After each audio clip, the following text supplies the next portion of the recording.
Саламатсыздар ма, құрметті оқушылар? Бүгінгі жаңа сабағымыздың тақырыбы музыка және технология. Оқулықта 31-ші сабақ 113-ші бет.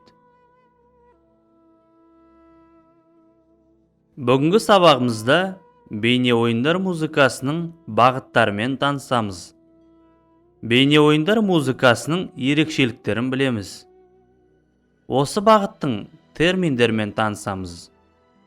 Димаш Құдайбергеновтың орындауында Moonlight Over the Sea атты әнді тыңдаймыз. Оқушылар, көпшілігіңіз компьютерлік ойындарды асқан қызығушылықпен сүйсініп ойнайтындықтарыңыз рас. Сол компьютерлік ойындардың музыкалық композицияларының қалай пайда болғандығына тоқталып өтейік. Көңіл көтерудің формасы ретінде бейне ойындар 1970 жылдары пайда болғанда, олардың музыкасы кассета мен грампластинка таспаларына жазылды. Sony компаниясының 5-ші буындағы ойындарында композициялар ойындардан бейтарап жазылды және музыканттар компьютер бағдарламаларын білуге міндетті емес еді. Бейне ойындар музыкасына электропоп стилінде ойналатын Yellow Magic Orchestra секілді топтар әсер еткен болатын. Мұндай әндердегі 4 я одан көп аккордтан құралған J-pop стиліндегі немесе 1980 жылдардың поп музыкасына ұқсас шумақ және рок және поп музыка бағытындағы қайырмадан құралды.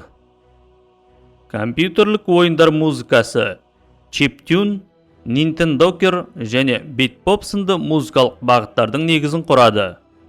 Композиторлар мен оны тыңдаушы жанкүйерлері қазіргі кезде ойын музыкасын ойыннан тыс бағалауда.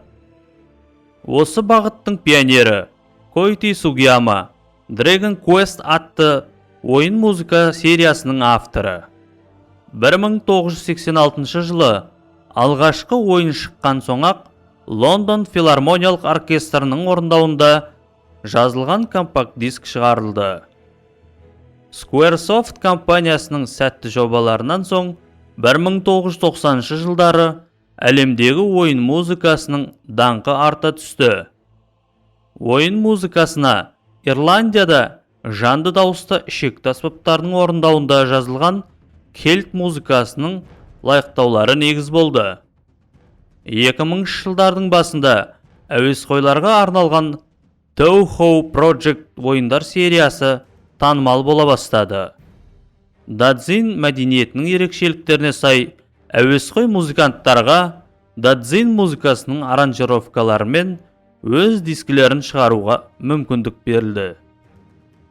Әр жыл сайын Жапония, Германия, ақш, Австралияда толық ойын композицияларынан құралған ойындар музыкасы мен аниме концерттері өткізіліп отырады.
在悬崖上盛开，像沉默的火焰，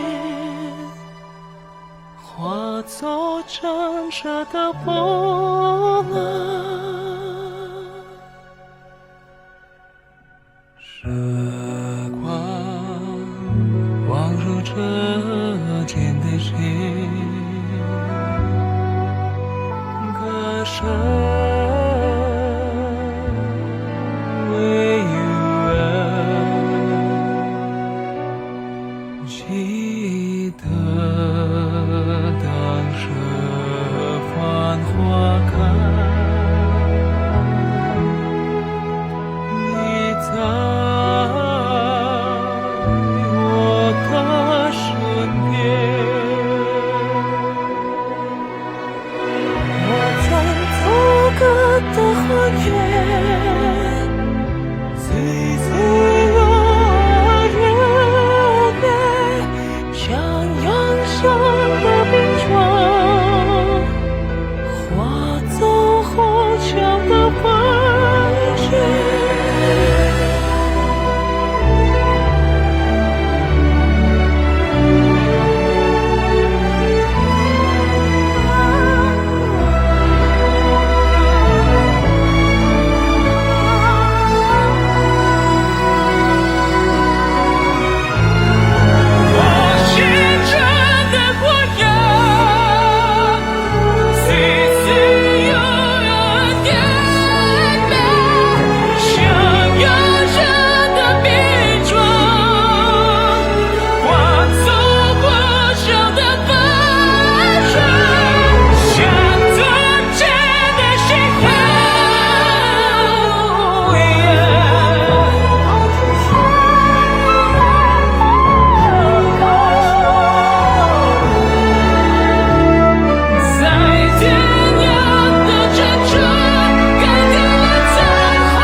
时光忘入风里的船，随浪飘远，月色如夕阳天花。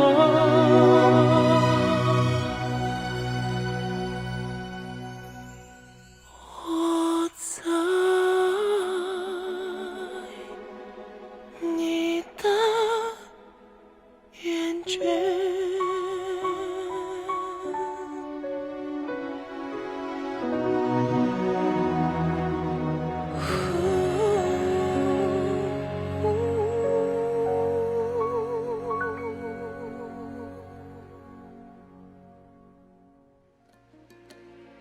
Қазақстанның заманауи эстрадасы тәуелсіздік алғаннан кейінгі жылдары үлкен деңгейге көтеріліп, әлемдік аренаға шықты.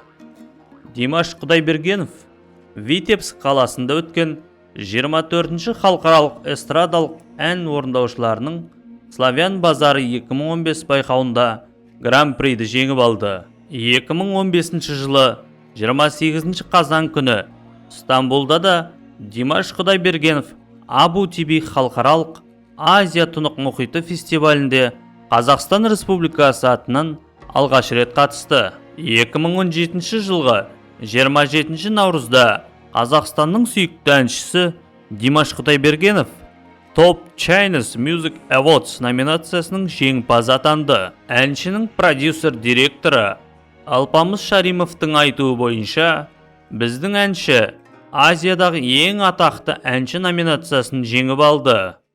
Марапаттау рәсімі кезінде Димаш SOS, Dantarian and Ditris әнін орындады. Оның репертуарында қазақтың халық әні Дайдидау, Константин Меладзаның Опять метель, француз әншісі және композиторы Даниэля Балавуаның Стармания рок-операсы, Витас пен Майкл Джексонның репертуарынан Dangerous, Билли Джин, The Way Make Me Feel және As Song сияқты шығармалары бар.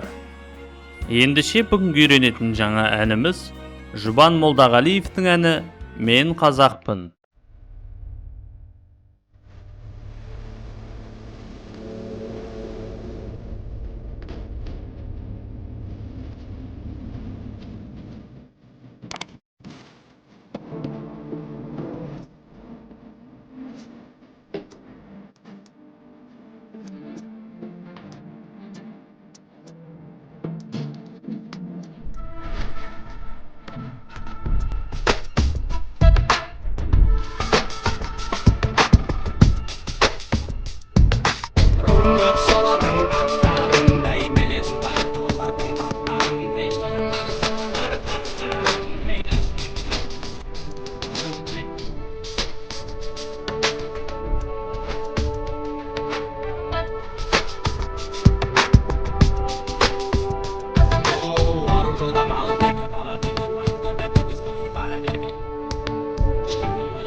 Құрметті оқушылар, үйге тапсырма 31-ші сабақты оқимыз. Және Мен қазақпын әнін жатқа орындаймыз. Ал балалар, осымен сабағымыз аяқталды.